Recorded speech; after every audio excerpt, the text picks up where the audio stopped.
love lives here. So I just ask you to take a deep breath. So I wanted to come to you today and talk to you from the heart as a citizen of this world, as a minister, as a mother, a wife, just a person living out each day. I woke up this morning and I was looking, I always turn on like a jazzy thing in the morning that's on the television, like on YouTube, and there was a beautiful scene, the waterfalls and just the grasslands and the plains, and I was like, you know what? This is so beautiful. Nature is so beautiful. But as people, we don't always act that way. We don't, as people living here in this beautiful world. There's beauty all around us, but sometimes we fall short of expressing the beauty that is inherent in us, that beauty of spirit. So today I was going to talk about sacred spaces and sacred hearts. And that topic still holds true, but I'm going to save that for another time. I thought it was really prudent to talk about what's going on in the world, in our world. What's going on in the news. I think that was more urgent that we discuss that, and I bring that to the forefront. So I invite you today, and I invite myself to go deeper into the calling in which we've been called here for, and that's to live love as love, like in the thing that I read today, as Great Spirit intended for us to walk humbly on this land and live from that place of love. So the talk title today is Emissary of Light. I changed it. So Emissary of Light, I was reminded that we kind of live in a world that is loud. It's full of fear. It can be full of hate. And it can kind of overshadow us and take over us when we just are trying to live peaceful. But the world is so loud now. So I was reminded of a quote from Matthew, 5th chapter, 14th verse. The master teacher says, "You are the light of the world." And it didn't say, try to be the light of the world. It says, you are the light of the world. And so this week, how do we try to live as lights of the world when there's devastating things happening all around us? It can be tricky. So this week, a couple of things happened. There was a murderer, Charlie Kirk, and he was in my opinion, polarizing figure, public figure. That's my opinion. And another school shooting. Another school shooting. Violence upon our children that devastates us. Because if you have children and grandchildren, you worry about sending them out, and they may be harmed. So this sent waves of trauma through the internet, the television waves, and in our communities yet again. So I did some research and I pulled up Colorado, and there's been several devastating shootings. 1999 massacre at Columbine, from Aurora, where 12 people were killed at a movie theater. In 2012, the LGBT nightclub in Colorado Springs, where 5 people were fatally shot, and a mass shooting in Boulder, Colorado, where 10 10 people were killed. So I just want to be clear. Let's be clear that these events aren't disconnected. They aren't disconnected, but they're symptoms of something deeper, a spiritual dis-ease that we feel in this country, a disconnection from love, from unity, and from our shared humanity. We're disconnected from that some way. Not all of us, but some of us. And so I'm reminded by Matthew 5th chapter 9 verse that says, "Blessed are the peacemakers, for they shall be called the children of God." And it emphasizes peace, not passivity. This is divine work that we are called here to do. As spiritual leaders, as people that live on this planet and this one human race, we can't look the other way. We have to face this stuff straight on. And it starts with accountability, but accountability with passion. So let's be real. I did not agree with Charlie Kirk's message. I believe his platform contributed to division, to fear, to marginalizing communities, including my own community, and including me as an African American woman. But let me be equally clear that I don't condone violence. It's not justice. I don't condone retaliation, not as a spiritual person. Never, ever. Violence is not accountability. It's not justice. It's trauma in action. And it is a fruit of fear and not seeds of healing. And every day we want to plant seeds of healing. And my opinion is his message did not do that. So we are called to be emissaries of light in our own communities, in our own homes. Ernest Holmes says we should come to know that the spirit within us is God and that this spirit is not limited. That same divine spark and spirit lives in everybody, though, in every being. Whether I agree with them, whether we agree with them or not, that spark of divinity still lives within them. So to be emissaries of light, we have to hold compassion without compromising truth. We have to speak accountability without sowing hate. And take spiritual responsibility for our words. Languaging is very important. It has energy behind it.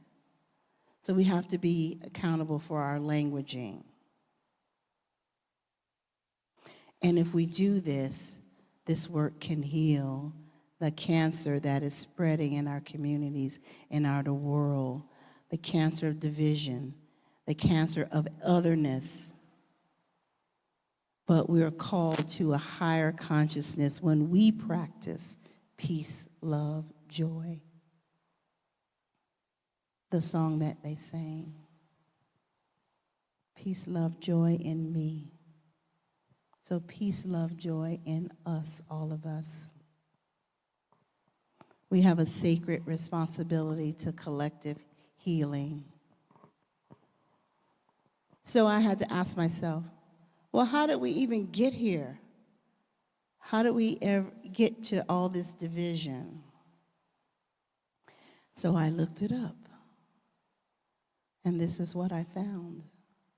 The United States has long been a nation built both on promise and paradox, founded on ideas of liberty and equality while simultaneously marginalizing whole communities.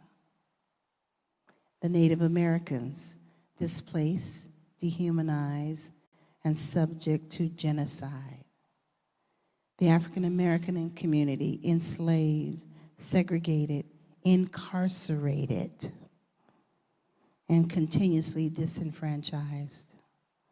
Irish and other immigrant groups, vilified during immigration waves. Japanese Americans interned during World War II. the LGBTQ community criminalized and denied basic rights. And this isn't just about our past history.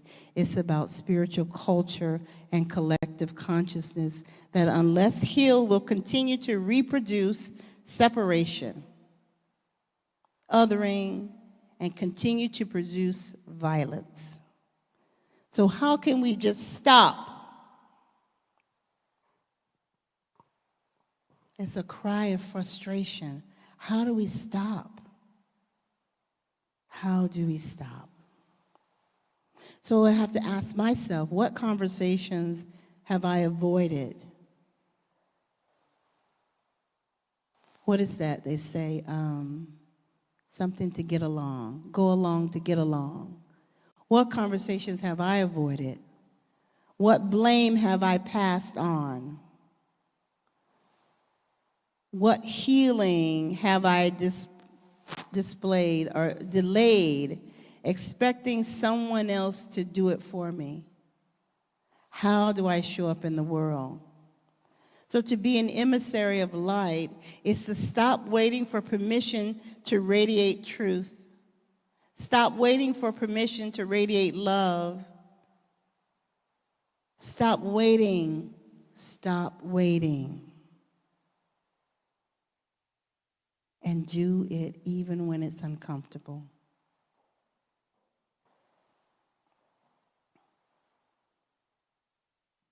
But in the stopping of doing these things, it's not just stop, because you can't just stop on a dime. You have to work on transforming. So when I'm better, I do better. When I heal my own wounds, I can do better, showing up better as myself in this world. So we have to heal our deep wounds. We have to heal it. To stop it, we must do three things. Tell the truth without shame. We can't heal what we refuse to name. We can't unify while denying the division. And we must teach, talk, and tell the truth even when it's uncomfortable again. It isn't about blame, it's about acknowledgement, because acknowledgement is the first step towards accountability. And accountability is the first step towards real healing. The second thing is to become emissaries of light. It's not to be an enabler. And don't deny things. Being spiritual does not mean being quiet. Being peaceful does not mean be passive. To be emissaries of light, it means you see the shadow and you bring clarity, but not condemnation. You speak truth not to punish, but to wake people up. And you model unity, not by ignoring differences, but by honoring it as sacred. Sacred beings of light, we all are. And the third one is use our spiritual tools to shift the culture. We change a culture of division by creating a culture of consciousness. Radical inclusiveness in our community. Brave conversations about race, about gender, sexuality, and about history. Our history here in the United States, we have to be brave enough to talk about it. Spiritual practice that root us in love and stretch us beyond fear. And activism as sacred service, not performative guilt.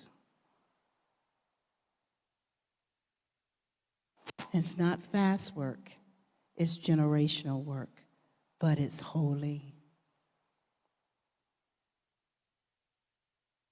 How do we stop? We stop by refusing to participate in it. We refuse to benefit from it blindly or to be silent about it. We stop by saying, I see it, I won't deny it, and I'm committed to healing it, starting with me. And we teach others to do the same. And we transform tragedy into transformation.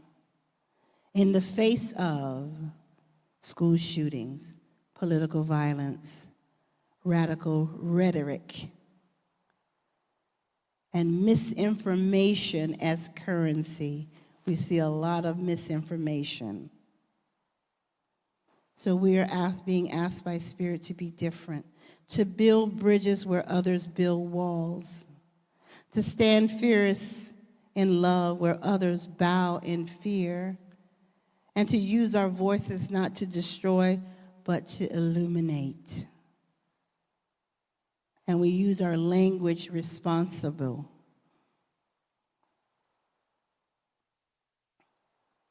So when the world is shouting at us, we don't have to shout back.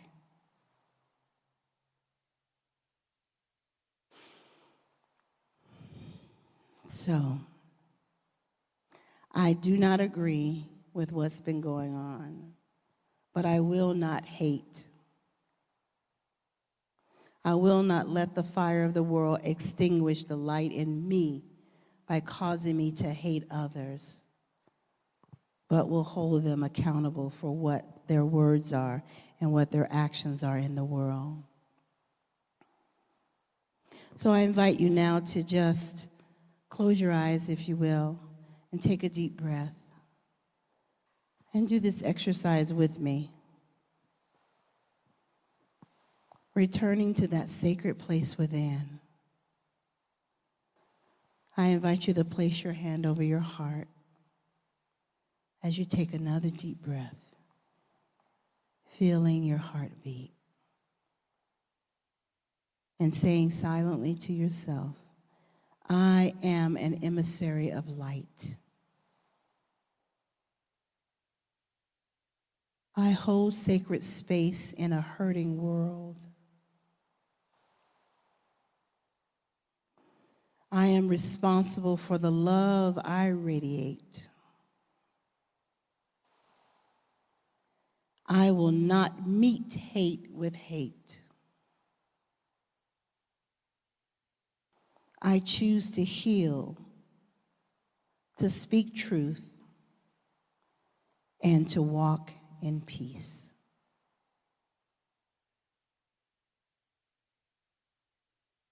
I invite you to take another deep breath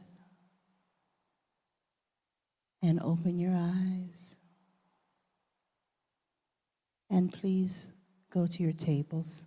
There's some questions for you there.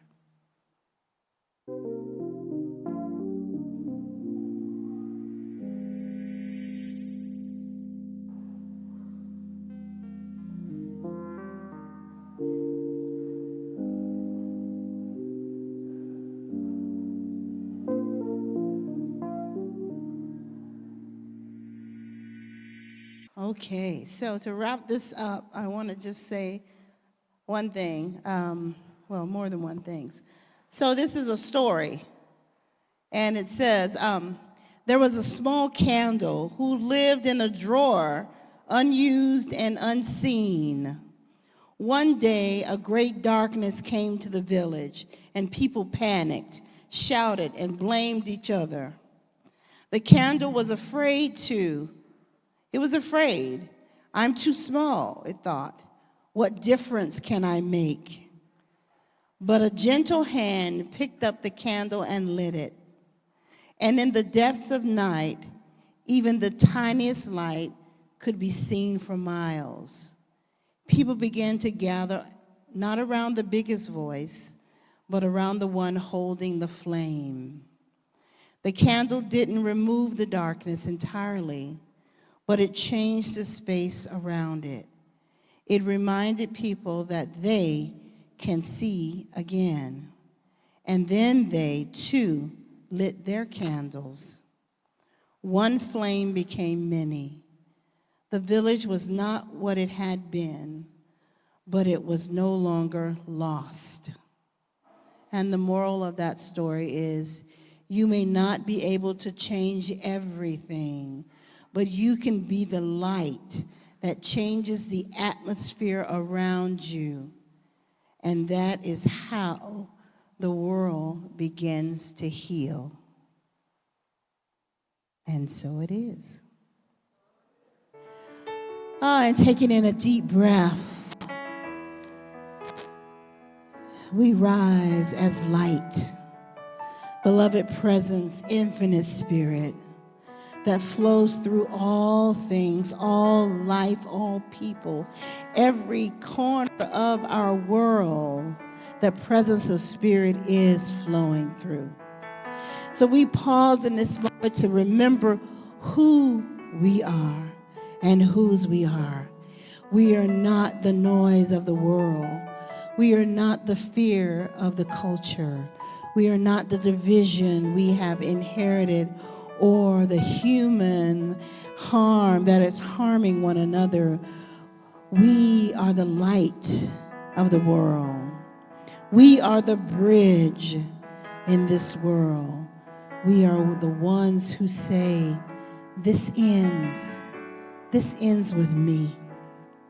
So today remember the truth that even in the presence of conflict, spirit is not absent. That even in the face of violence, love is still the highest law. And that even when history has been shaped by separation, we are here to shape the future with unity. So we open our hearts to grief without becoming it. We speak truth not to divide, but to liberate. We choose love, not as a feeling, but as a sacred responsibility. We are emissaries of light in this world. And we shine our light with the brilliance that we are, that it is in us. And may we carry compassion like a torch into every shadowed place. And may our lives become sacred spaces where others remember we always and already belong. We belong. We belong. We bless this community. We bless this country. We bless those we agree with and those we do not, because we know deep in our bones that all are one with God. And so, with courage in our hearts and clarity in our souls, we say together, and so it is. Amen. Now, if we can recite together our affirmation on the screen, I'm going to say it first and then we'll do it together. I am an emissary of light. I respond, not react. I radiate, not retreat. And I illuminate, not inflame. Let's say it together. I am an emissary of light. I respond, not react. I radiate, not retreat. I illuminate, not inflame. Thank you. Something wonderful is happening through me right now. It is this thing called love. Love is in my mind. Love is in my body. Love is in everything I do. I am it. I share it. I receive it. And I move love forward because love lives here. Happy Sunday, everyone.